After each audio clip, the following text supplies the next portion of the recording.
Chapter 3, Final Chapter, The Lady of the Lake.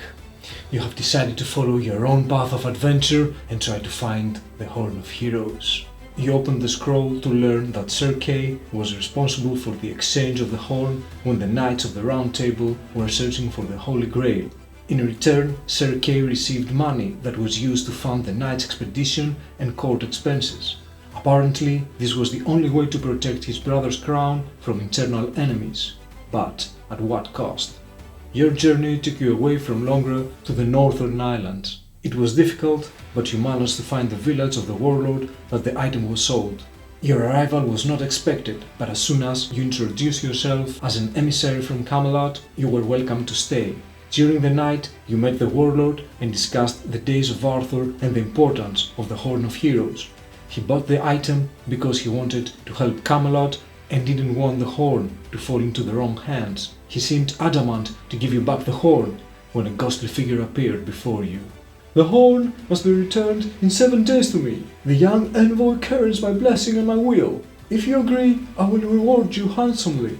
The warlord smiled and accepted the offer from the Lady of the Lake. You were confused and surprised by her intervention. You also felt the need to know the reason behind this initiative. Perhaps it was all predetermined, or just the will of fate. 7 days have passed when you arrived at the lake.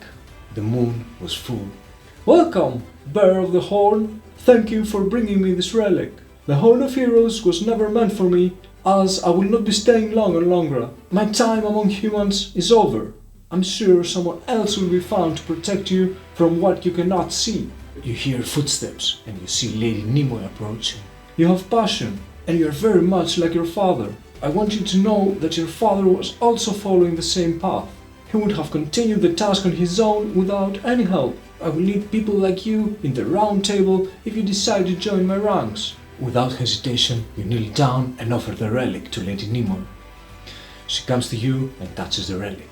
A bright light bathes Nimue as the relic disappears from your hands.